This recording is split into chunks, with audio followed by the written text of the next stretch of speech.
અંબાલાલ પટેલની આગાહી ઉત્તરાયણ પર પતંગ માટે અનુકૂળ રહેશે પવન। ઉત્તરાયણે સવારે 7 વાગ્યાથી 11 વાગ્યા સુધી સારો પવન રહેશે। સવારે 7 વાગ્યાથી 11 વાગ્યા સુધી પવનની ગતિ 7 થી 9 કિલોમીટરની હશે।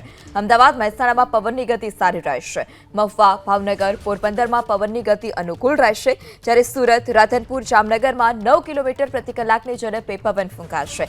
દરિયા કિનારા આસપાસના 13 કિલોમીટરમાં ઝડપે પવન ફૂંકાશે। બપોરે અને સાંજે પવનની ગતિ સામાન્ય ધીમી પડશે। વાસ્તે ઉત્તરાયણને લઈ પણ અંબાલાલ પટેલ કે જેઓએ આગાહી કરી છે।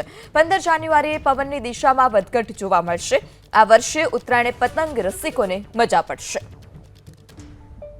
આ વખતે ઉત્તરાયણ અંગે જોઈએ તો પતંગ રસિકો માટે પતંગ ચગાવવામાં કેવું પવન રહેશે તેની ગતિવિધિ જોવામાં આવતી હશે।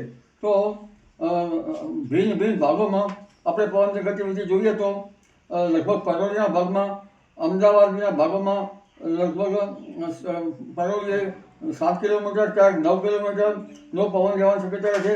મહેસાણામાં પણ 9 કિલોમીટરથી 7 કિલોમીટર, પાલનપુરમાં 8 થી 7 કિલોમીટર, મહુવા ભાવનગર પોરબંદરમાં થોડો પવનની ગતિ થોડી વધારે રહેશે। ગાંધીધામમાં પવનની ગતિ વધારે રહેશે।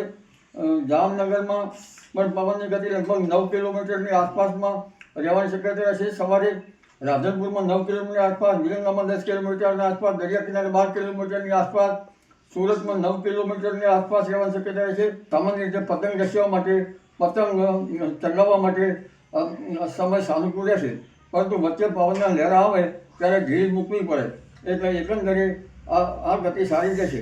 તારીખ 15મી તારીખે પણ પવનની ગતિ સવારે ઓછી અને દિવસ દરમિયાન પણ ક્યારેક વધારે કે ક્યારેક ઓછી રહેવાની શક્યતા રહેશે। ક્યારેક પવનની ગતિ 5 થી 6 કિલોમીટર, ક્યારેક 4 કિલોમીટર પરોળીના ભાગમાં રહી શકે અને લગભગ 15મી તારીખે પણ પતંગ રસિયા માટે પવન ચગાવવામાં થોડીક હરકત વચ્ચે પવન ચગાવવાનું સાનુકૂળ રહેશે।